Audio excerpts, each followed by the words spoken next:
Oke,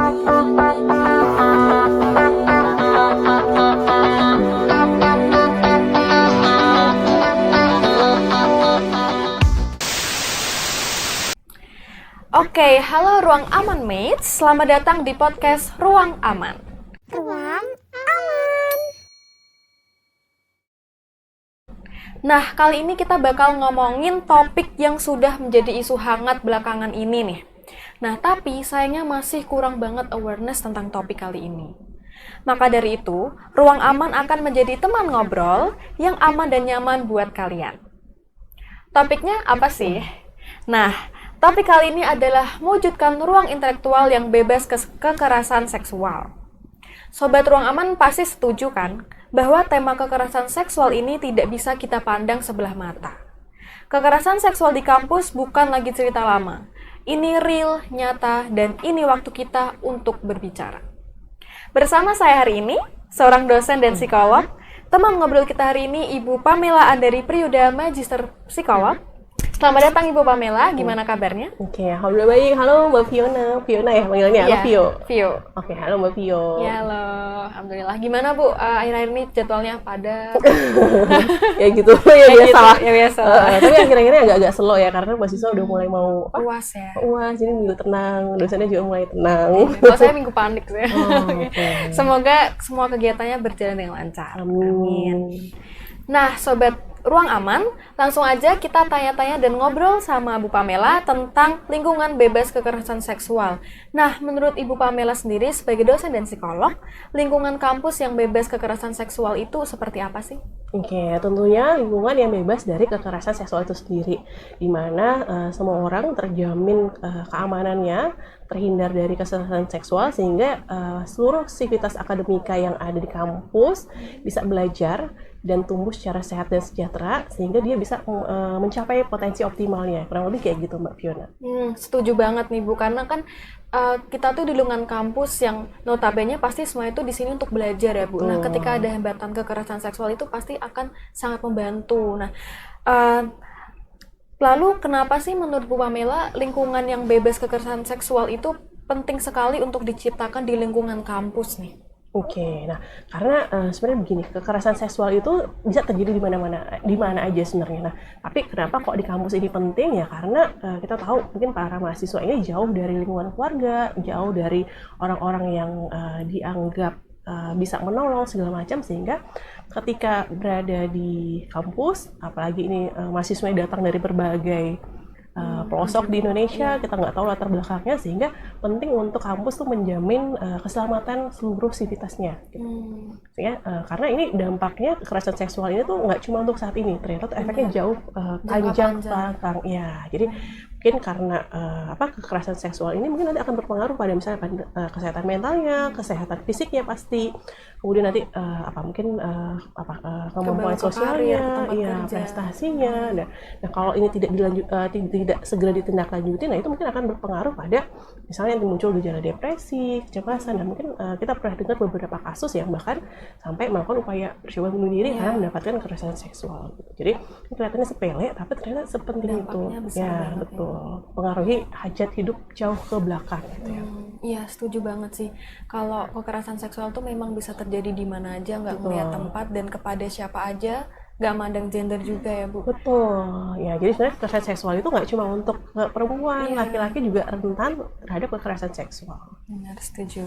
Nah lalu nih, apa yang membuat ruang intelektual ini menjadi tempat yang rawan terhadap kekerasan seksual? Mungkin tadi udah dijawab sama Bu Amela ya, karena jauh dari orang tua, keluarga, dan lain-lain tadi. Nah, lalu gimana sih kita secara optimal menciptakan ruang intelektual yang bebas dari kekerasan seksual nih? Sebagai mungkin kan kita di sini ada perannya masing-masing, kita sebagai mahasiswa, mungkin Bu Pamela sebagai dosen dan psikolog. Gimana sih Bu cara mengoptimalkannya? Oke, nah jadi untuk menciptakan ruang intelektual yang bebas kekerasan seksual ini tuh nggak bisa cuma terhadap satu peran aja, tapi seluruh lapisan itu harus berperan penting. Nah, bahkan kalau di Indonesia sendiri dari Kemendikbudristeknya, bahkan dari pemerintah itu sudah ada regulasi yang mengatur itu. Nah, nanti dari Kemendikbudristek itu muncul namanya Permenkes. Nah, itu juga mengatur dan nanti diturunkan ke universitas. Nah, untuk UGM sendiri sebenarnya sekarang ada namanya Satgas atau Satuan Tugas PPKS, jadi pencegahan dan penanganan kekerasan seksual. Jadi nanti dari universitas nanti diturunkan ke fakultas. Jadi secara sistemik, secara rumah besarnya itu kita sudah melakukan itu. Nah, tapi nggak bisa cuma di tingkat itu, tapi masing-masing individu. Jadi mulai dari bahkan dari mahasiswanya, dari dosennya, dari tekniknya, bahkan semua orang yang berada di lingkungan itu harus paham Harus nih. ada kerjasama juga yang baik. Ya, semua punya perannya masing-masing gitu. Jadi kita mulai nih dari apa, mungkin dari literasi seperti ini. Jadi teman-teman jadi tahu nih, oh apa sih kekerasan seksual, atau apa yang bisa teman-teman lakukan ketika melihat kejadian itu atau mengalami segala macam.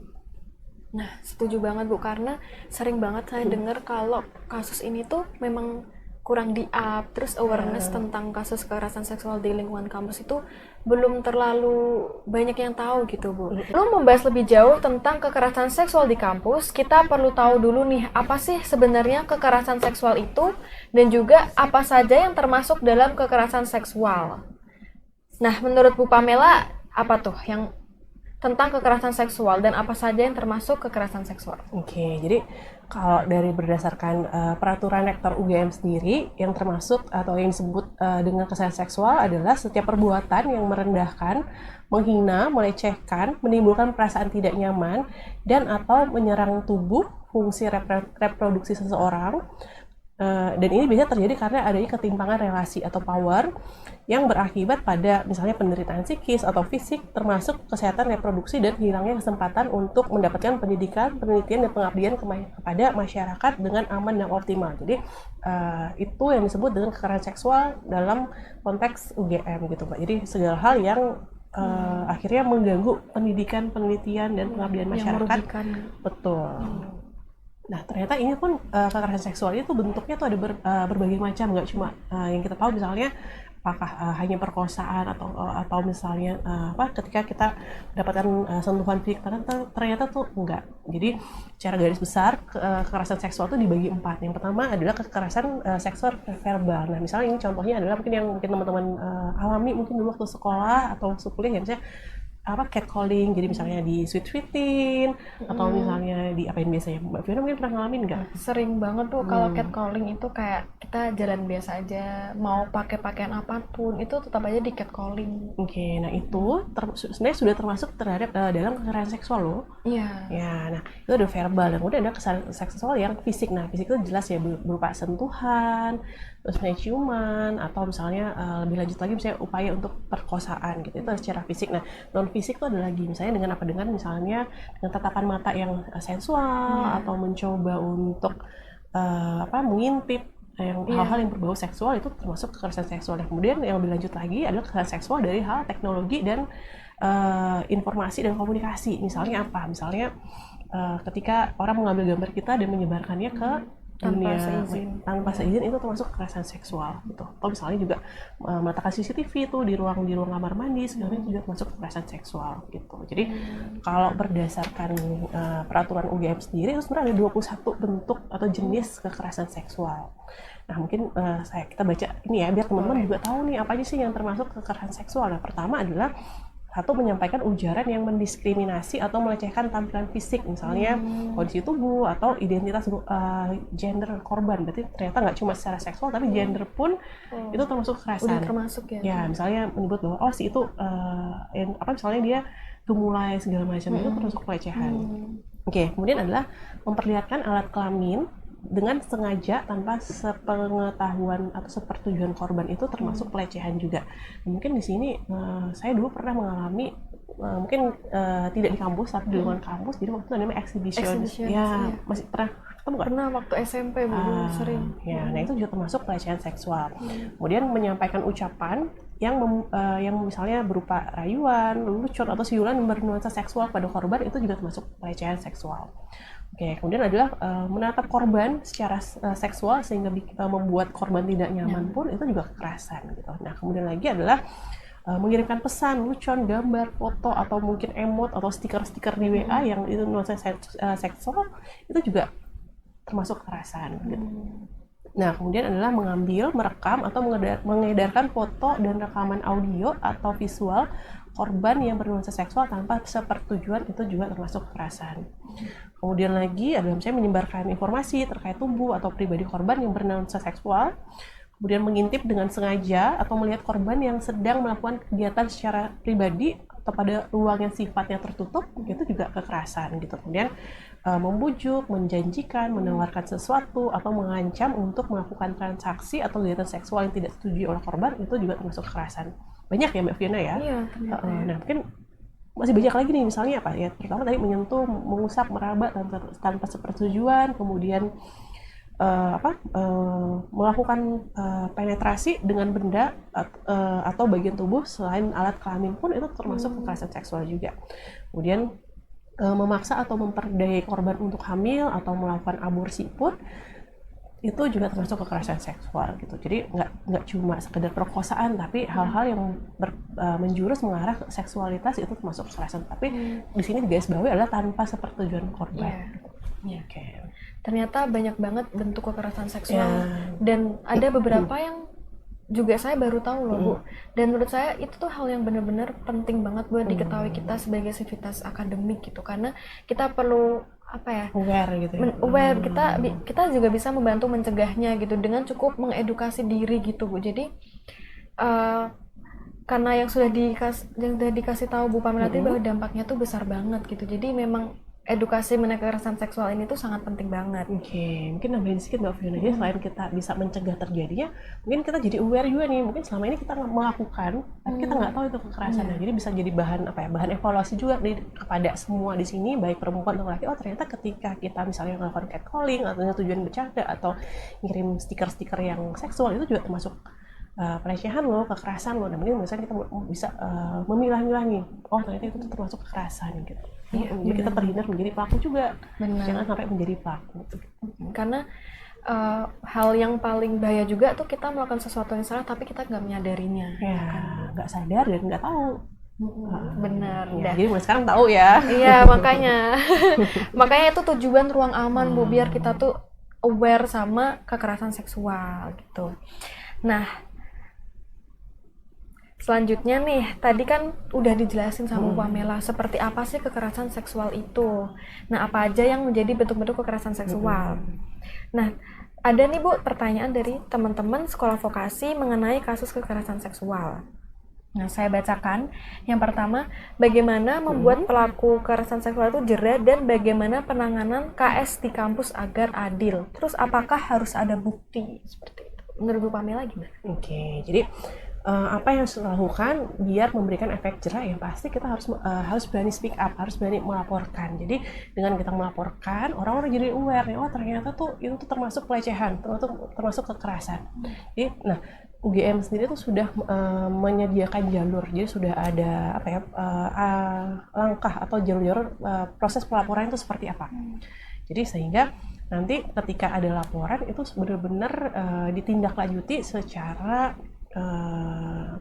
serius nih oleh kampus, karena sebenarnya kekerasan seksual ini yang menjadi perhatian tidak hanya yang diterima oleh mahasiswa, tapi siapapun di lingkungan kampus ini, termasuk itu misalnya oleh mungkin bisa jadi korban atau pelaku, jadi dosen, bapak ibu teknik, atau siapapun yang berada di lingkungan ini gitu.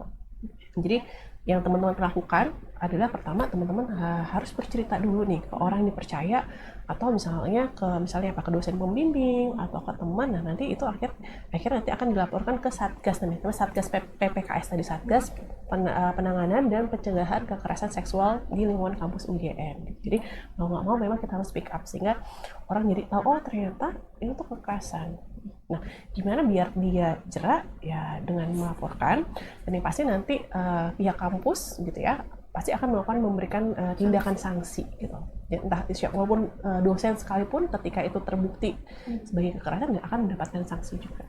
Ya. Nah, tapi nih Bu Pamela, saya pernah mendengar cerita dari seseorang di lingkungan SV ini kalau dia itu sangat saya turut bersedih juga, dia menerima perlakuan kekerasan seksual dan Udah ada beberapa orang yang memang menyarankan untuk speak up, Oke. tapi dia sendiri tuh nggak berani gitu loh Bu. Mungkin Ibu Pamela sebagai seorang psikolog kayak sebenarnya apa sih Bu yang dirasakan oleh korban sampai dia tuh nggak berani speak up, karena mungkin dia takut konsekuensinya ntar diancam, atau dia merasa rendah diri karena pelakuan tersebut Bu, karena kata korban pun seperti itu. Nah, gimana biar mereka tuh berani untuk speak up? Oke, jadi betul. Jadi apa ya, kekerasan ini kan tadi tergantung ada ketimpangan relasi. Jadi ada orang yang powernya lebih tinggi di sini, baru bisa terjadi kekerasan itu. Nah, kenapa kok dia sampai nggak mau speak up ya? Satu pasti dia masih bingung, mungkin dalam tahap awal biasanya akan bingung. Ini tuh ini nyata apa enggak ya? Oh beneran aku mengalami apa enggak? Nah, berarti dia harus proses dulu nih emosinya, gitu. Nah, kemudian yang mungkin dia dia rasakan lagi adalah ya karena tadi pelaku ini biasanya powernya lebih tinggi, dia akan pasti akan ragu gimana nanti tentang apakah dia akan menjadi terancam, atau misalnya dia juga takut misalnya kalau orang-orang tahu, orang-orang jadi punya pandangan yang negatif kepada dia segala macam, sedangkan dia masih harus punya tanggung jawab nih untuk menyelesaikan studinya. Nah, hal-hal itu tuh yang bikin dia Pertimbangan. ya betul. Nah, oke, nah gimana caranya biar dia mau? Nah, dimulai dengan kita ini dulu, proses dulu emosinya. Jadi dia ceritakan dulu ke orang yang dipercaya, tujuan bukan untuk melaporkan, tapi untuk meringankan bebannya dulu. Sehingga setelah dia udah ringan bebannya, dia mungkin akan lebih mudah untuk berpikir, oh ini kayaknya saya perlu speak up nih. Gitu. Nah, kalau misalnya teman-teman di sekolah vokasi, terutama DEB mengalami, mungkin teman-teman bisa cerita nih, kalau di DEB itu sekarang sudah ada namanya unit konseling DEB. Jadi teman-teman bisa tinggal melapor, mendaftar ke Pak Ngadirun di bagian akademik. Nah, itu akan diproses secara rahasia gitu. Jadi teman-teman yang lain pun nggak akan tahu kalau teman-teman mendapatkan konseling nih di DEB gitu. Insya Allah aman. Mungkin dimulai dari situ dulu, Mbak. Bener banget nih. Jadi kalau kita mengalami kekerasan seksual itu akan alangkah lebih baiknya untuk speak up ya Bu ya. Nah, kalau misalkan kita ragu untuk speak up ke siapa, di DEB tadi seperti yang sudah dijelaskan Bu Pamela, bahwa kita punya wadah untuk tersebut, untuk bisa bercerita dan mencurahkan. Betul. Kalau misalnya teman-teman juga misalnya belum punya keberanian nih untuk misalnya mendaftar nih konseling, bisa cerita misalnya dengan dosen pembimbing akademisnya atau salah satu dosen yang teman-teman percayai di kampus kita ini gitu. Nah, ini tuh nyambung sama ke pertanyaan selanjutnya nih Bu. Padahal tuh kan UGM memang sudah mewadahi untuk hal tersebut. Tapi kenapa penanganan kasus dan berita kasus KS di UGM itu seperti terpendam? Apakah ada hubungannya dengan karena korbannya tidak berani speak up atau karena apa? Oke, jadi memang sudah ada SOP-nya tentang penata laksanaan pelaporan kekerasan di UGM. Jadi biasanya nanti ketika korban melapor ke kampus atau ke fakultas, nanti itu akan dinaikkan lagi ke universitas gitu. Nah, tapi nanti di masing-masing universitas di kampus pun ada tim khusus yang akan menindaklanjuti. Nah, tahapan pertama setelah laporan diberikan, biasanya tim itu tuh akan membuat ini dulu, analisis dulu kebutuhan dan keinginan korban. Jadi ditanyakan dulu nih yang korban butuhkan untuk saat ini apa, kemudian dia inginnya seperti apa, apakah dia ingin dilanjutkan misalnya ke ranah hukum atau seperti apa. Nah, mungkin sejauh ini kebanyakan ya mereka masih berat untuk mengungkap ini ke khalayak lebih luas. Jadi mungkin itu tetap ditindaklanjuti tapi secara rahasia aja mungkin gitu. Karena memang ya pasti banyak konsekuensinya. Benar sekali. Oke, nah mungkin lanjut lagi sedikit lagi Mbak Fiona. Jadi kan tadi misalnya setelah dianalisis kebutuhan, keinginan, kemudian proses berikutnya nanti korban ini akan mendapatkan layanan pertama nih dari fakultas. Jadi bisa nanti berupa konseling. Nah, konseling ini pun tempatnya itu ada berbagai pilihan. UGM sendiri tuh sebenarnya punya rumah aman. Jadi ada rumah aman, kemudian kalau misalnya membutuhkan penanganan fisik gitu, nanti teman-teman akan dirujuk ke rumah sakit akademis UGM. Terus misalnya kalau butuh pendampingan psikologis, ada unit konsultasi psikologi di Fakultas Psikologi, kemudian nanti ada tim P4KL juga, kemudian ada GMC juga. Nah, kemudian kalau dari sisi hukumnya, kita tuh punya sebenarnya pusat konsultasi bantuan hukum di Fakultas Hukum. Jadi sebenarnya itu sudah terintegrasi gitu ya. Nah, ketika sudah sampai korban yang mendapatkan layanan pertama, kemudian tahapan berikutnya adalah penanganan keamanan. Jadi kalau misalnya terancam, nanti secara keamanan tuh akan dilindungi oleh kampus. Kemudian setelah proses itu baru biasanya ada pembentukan komite pemeriksa, sehingga nanti dilanjutin nih apakah sanksi apa nih atau tindakan apa nih yang perlu dilakukan kepada pelakunya. Yang penting adalah korbannya aman dan terbantu secara psikologis dulu. Ternyata udah terintegrasi dengan baik ya Bu di UGM, sudah Mbak, dari dipikirkan. tingkat departemen, fakultas sampai ke pusatnya juga. Bahkan punya pusat konsultasi bantuan hukum juga. Betul, jadi teman-teman gak usah ragu gitu ya. Jadi nanti sehingga apa yang teman-teman alami sendiri ini tidak lagi sendiri, ada banyak pihak kok yang siap membantu teman-teman. Dan merasa sendiri. Betul. Nah, lalu ada pertanyaan lagi nih Bu. Ini lebih ke opini tentang korbannya nih. Bagaimana sih pandangan teman-teman tentang orang yang ngomong kesucian yang direnggut, karena masyarakat masih ada yang menjatuhkan korban seolah-olah tidak berhak untuk pasangannya di kemudian hari. Kalau menurut Bu Pamela gimana tentang tanggapan itu? Ya, ini pertanyaan yang susah gampang gitu ya. Tapi apa ya? Ya di luar opini tersebut apapun ya sudah terlanjur terjadi. Kita nggak bisa mundur ke belakang, tapi yang penting apa nih yang bisa kita lakukan untuk kita tetap bisa melangkah maju nih sebagai korban. Nah, yakinlah bahwa masih banyak kok orang-orang luar di sana yang mau menerima, yang bisa paham nih dengan kondisinya. Gitu. Jadi ya pasti ada suara-suara negatif, tapi yang positif pun pasti ada, yang terima pun pasti aja ada. yang positif. Karena namanya musibah kan kita nggak tahu dan kita tidak meminta untuk menimpati diri kita, dan pasti percaya positive thinking kalau ada orang yang akan baik sama kita, tidak melihat ke belakang dan bisa menerima apa adanya. Betul. Siapa manusia yang tidak punya? Benar banget. Jadi semua orang pasti punya kekurangan, tapi ya sudah fokus ke depannya. Ya, dan kita sebagai orang yang memandang itu lebih baik memberikan empati yang baik nggak sih Bu? Kayak wah, dia tuh seorang korban, kayaknya kita harusnya memberikan empati, kita nggak boleh memberikan pandangan yang buruk sama mereka seperti itu. Oke, betul. Nah, jadi nanti yang juga harus yang harus kita lakukan nih sebagai civitas, kita harus dukung juga korban ini. Jadi jangan diperberat kondisinya, tapi apa nih yang bisa kita bantu? Misalnya apa dengan ya ajak dia bercerita atau sapa aja kabarnya. Jadi jangan dijadikan sesuatu yang negatif, karena kasihan. Dan dipandang yang berbeda gitu ya. Betul. Benar banget. Nih, kan tadi sudah dibahas nih bahwa kekerasan seksual itu nggak terjadi di perempuan saja nih. Tapi memang akhir-akhir ini dan banyak yang dibicarakan orang-orang bahwa kekerasan seksual itu terjadi di perempuan.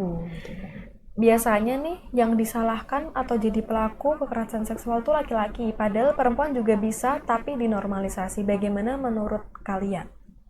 Oke, nah jadi gini, kekerasan itu ada segitiganya, segitiga kekerasan. Jadi kekerasan langsung, jadi kekerasan yang langsung dialami oleh subjeknya, jadi antara korban dan pelaku. Nah, kemudian adalah kekerasan secara kultural, jadi kekerasan yang tadi lingkungan seolah-olah menormalisasi. Gitu. Nah, itu juga termasuk kekerasan. Nah, kemudian ada kekerasan secara struktural. Jadi, seolah pelaku ini tidak tampak karena dilindungi oleh struktur organisasi segala macam. Jadi, ya betul, jadi seluruh elemen itu tuh harus bekerja sama. Gitu. Jadi, nggak bisa disalahkan apakah ini perempuan atau laki, tapi mulai sekarang ayo kita aware bahwa siapapun tuh berhak mendapatkan perlindungan terhadap kekerasan seksual itu. Gitu. Jadi, mulai sekarang ya laki-laki pun rentan terhadap kekerasan seksual. Jadi, dengan kita tahu, ya minimal kita di lingkungan DEB ini misalnya stop kekerasan seksual. Iya, kita mulai dari sini. Ya, jadi kekerasan seksual dari itu diri kita sendiri. Betul, sesuatu yang tidak boleh dan jangan dinormalisasi. Setuju banget. Nah, lalu nih ada lagi tentang bagaimana ketika terjadi kekerasan seksual, tetapi si korban tidak merasa keberatan, tetapi orang lain yang melihatnya merasa keberatan dan melaporkannya. Ya, nah ini akan akhirnya menjadi agak susah gitu, karena kan tadi di proses pelaporan itu akan ditanya ini tentang kebutuhan dan keinginan korbannya. Kalau misalnya ternyata korbannya tidak keberatan, ya kita agak susah untuk menolongnya. Gitu. Karena lagi-lagi kita akan menanyakan pendapatnya yang bersangkutan. Gitu. Tapi mungkin yang kita lakukan adalah mulai ngasih pelan-pelan kita kasih pemahaman ke si yang bersangkutan bahwa itu tuh termasuk kekerasan loh, sebaiknya dia tidak mendapatkan itu. Jadi minimal dia sudah mendapatkan, ke depannya dia mungkin nggak akan menerima itu lagi karena dia tahu dia tidak boleh mendapatkan itu. Gitu. Jadi lagi-lagi korbannya juga harus dikasih literasi tentang kekerasan seksual, bahwa itu tuh nggak boleh. Setuju banget. Ternyata memang edukasi sama sosialisasi mengenai kekerasan seksual tuh sangat Penting, ya betul. Iya. Cukup untuk tahu aja tuh sudah benar-benar memberi perubahan ya Bu ya. Betul, ya. Nah, lalu nih kami bertanya nih, ekspektasi apa sih yang dimiliki teman-teman sekolah vokasi tentang lingkungan kampus yang bebas kekerasan seksual? Nah, mereka itu berekspektasi bahwa kita ini nanti bisa menjadi wadah untuk menampung curahan hati mereka yang mungkin tidak bisa mengungkapkan di halayak umum, serta dapat memberikan solusi yang dapat membantu mereka terkait hal yang berkaitan dengan ruang intelektual bebas kekerasan seksual. Nah, ada lagi nih ekspektasi mereka, yaitu siapapun yang mencari teman untuk berbicara terkait hal tersebut akan mendapatkan teman dan tempat untuk berbicara, serta tersampaikannya kepada seluruh mahasiswa DIB terkait adanya ruang aman. Ada lagi, seharusnya minim mendekati kasus terjadinya kekerasan seksual. Iya, karena mungkin ekspektasinya kita ini lingkungan kampus, lingkungan untuk belajar, kayak harusnya nggak ada kasus tersebut, tapi pada kenyataannya sayangnya itu ada. Lalu mereka berharap kita bisa menjadi wadah untuk menyuarakan aspirasi dan dukungan terhadap korban, serta menghindari adanya kekerasan seksual dan juga dapat membantu korban kekerasan seksual. Nah, saya mau bertanya nih sama Bu Pamela. Bu Pamela kan seorang psikolog. Pernah nggak sih Bu Pamela itu mendapatkan pasien yang mereka itu merupakan korban kekerasan seksual? Dan sebenarnya bisa cerita sedikit nggak sih Bu, apa yang mereka rasakan? Lalu sebenarnya mereka itu gimana ya cara mereka mengatasinya untuk diri sendiri, dan seharusnya apa yang mereka lakukan seperti itu?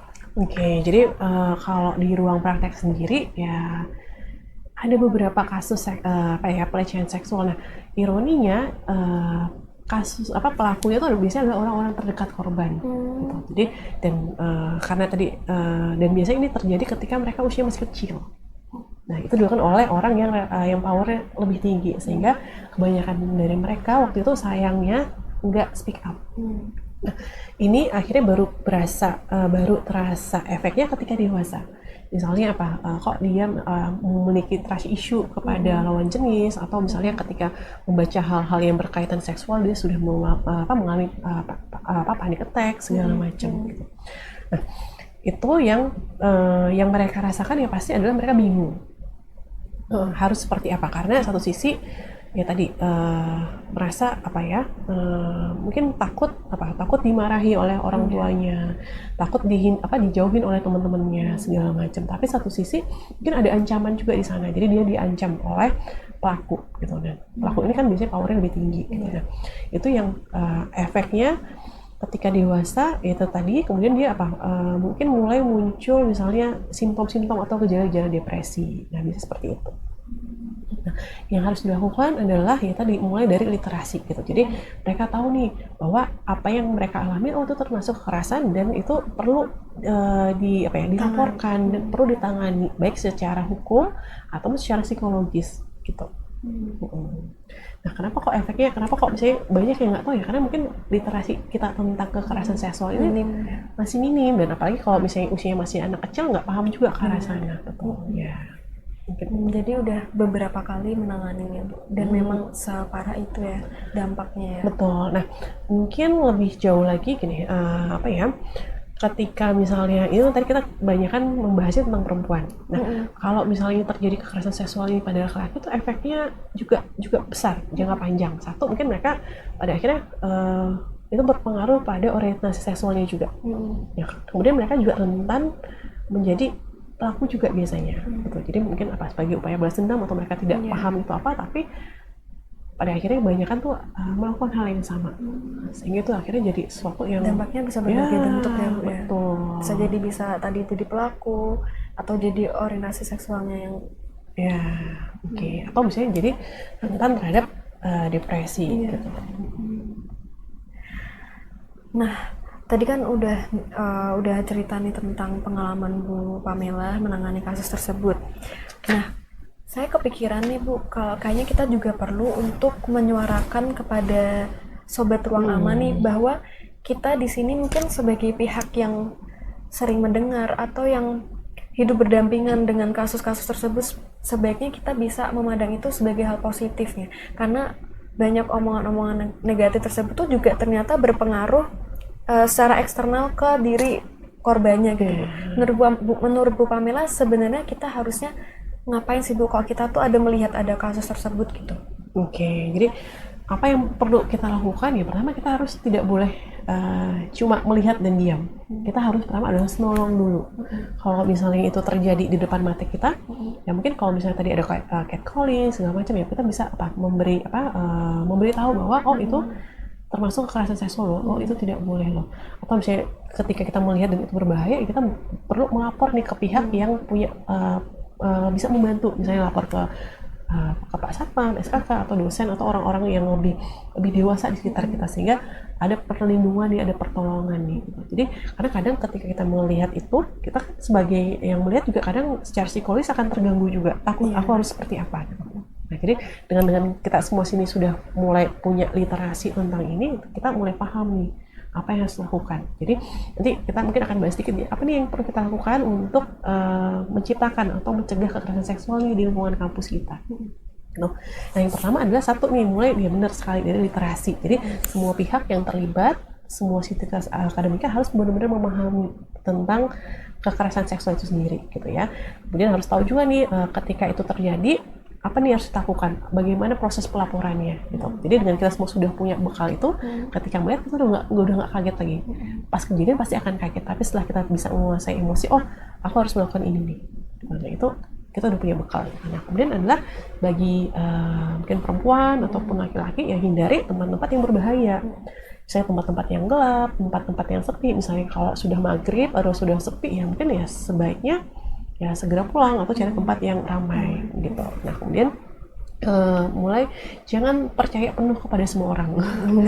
Betul, karena kita nggak pernah tahu, bahkan kekerasan seksual ini banyak dilakukan oleh orang-orang terdekat gitu ya. Bisa itu mungkin dari pasangan, pacar, atau mungkin dari paman atau dari bapak kos segala macam, atau bahkan dari dosen juga bisa gitu.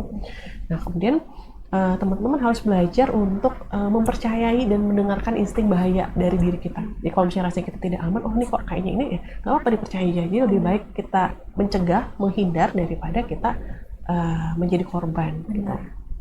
Kemudian lagi adalah mulai sekarang coba hindari obrolan atau tontonan-tontonan yang sifatnya berbau pornografi. Karena kan kadang ketika misalnya mendengarkan itu ya mungkin mereka secara nggak sengaja jadi terpengaruh ya, dan nggak sadar melakukan itu gitu ya. Kemudian nah kita nih perlu mengkomunikasikan batasan-batasan secara jelas. Misalnya ketika misalnya nih teman-teman laki-laki biasanya kalau bercanda tuh suka kadang-kadang berbau seksual gitu. Nah kita perlu mengatakan bahwa oh kita nggak nyaman kalau dia mengatakan itu. Ya betul. Jadi kita harus tegas nih mengatakan bahwa, atau misalnya ketika ada teman yang mengirim stiker-stiker yang berbau seksual, kita harus tegas bilang kita nggak suka atau kita terganggu dengan itu. Benar ya, karena kadang orang melakukan itu karena dia merasa itu hal yang biasa. Ya, karena nggak tahu juga. Ya, atau mungkin dia maksudnya bercanda. Oh, tapi ternyata itu sudah tidak termasuk bercanda.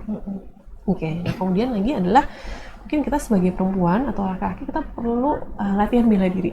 Jadi bahwa itu skill yang perlu kita punya nih sekarang. Jadi bela diri yang sederhana aja. Misalnya kalau perempuan, kalau misalnya kita harus punya apa ya, udah kita mesimulasikan kalau misalnya ada situasi kita diserang, apa yang harus dilakukan? Mungkin apa kita tendang bagian vitalnya, atau kita belajar untuk berteriak. Jadi ketika kita menghadapi situasi itu, kita sudah tahu nih apa yang harus dilakukan. Jadi nggak bingung lagi. Oh yaudah langsung tendang, langsung gigit gitu. Ya, tapi yang penting adalah segera lari atau minta pertolongan. Ya. Kemudian adalah berani bersikap tegas. Jadi kalau ada orang yang sudah melecehkan, catcalling, ya kita harus tegas, kita bilang. Kalau harus berani, kalau perlu kita harus marah gitu ya. Ya.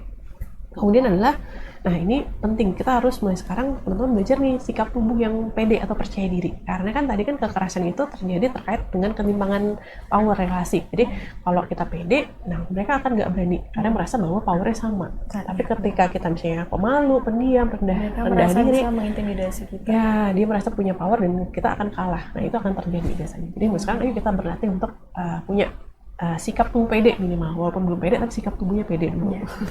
Bener banget. Nah kemudian yang terakhir nih mungkin kita perlu nih menyiapkan alat pelindung diri, misalnya mungkin teman-teman bisa cari tuh di marketplace atau di mana gitu, misalnya apa, semprotan cabai, merica, terus atau setrum, atau misalnya kita perlu bawa apa ya, alat pemukul tuh di tas segala macam, kita kadang nggak pernah tahu itu kapan bisa aja terjadi. Karena itu tadi mencegah lebih baik ya. Nah, tadi kan gimana sih caranya kita mencegah dan mengatasi? Tapi menurut Bu Pamela nih, penting nggak sih kita itu untuk tidak memberikan stigma yang buruk terhadap korban nih? Karena banyak banget yang orang itu kayak tadi misalnya kesucian di renggut, padahal kan value seorang manusia itu tidak hanya dilihat dari hal itu, ya kan? Benar kan Bu? Value kita tuh banyak lah yang bisa dilihat.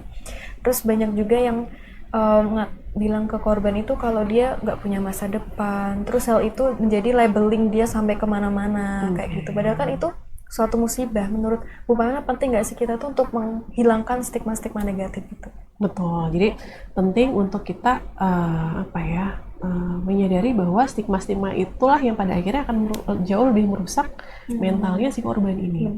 Jadi, berarti selain stigma tadi, ya kita sebagai korban pun kita harus mendapatkan atau mencari bantuan psikologis. Sehingga hal-hal tadi, misalnya ketika akhirnya stigma-stigma itu muncul di telinga kita atau disampaikan, kita tahu nih apa yang bisa kita lakukan untuk melindungi diri kita. Ya, jadi diproses secara psikologis juga. Jadi jangan di-handle sendiri. Untuk menguatkan mental dan psikologis juga. Betul. Oke, Sobat Ruang Aman, tadi kita udah berbincang-bincang yang sangat banyak sama Ibu Pamela nih. Benar-benar ilmunya itu bermanfaat banget Bu, buat kita semua. Iya, jadi kita udah tahu apa itu kekerasan seksual, apa jenis-jenisnya, gimana prosedurnya kalau kita mendengar atau kita mengalami kasus tersebut, lalu gimana cara kita untuk mencegah dan juga mengatasi. Dan pengalaman Bu Pamela nih menangani kasus kekerasan seksual tersebut. Nah, tidak terasa Bu Pamela sudah perbincangan panjang lebar kita hari ini. Pastinya sobat-sobat Ruang Aman nih banyak belajar nih tentang kasus kekerasan seksual.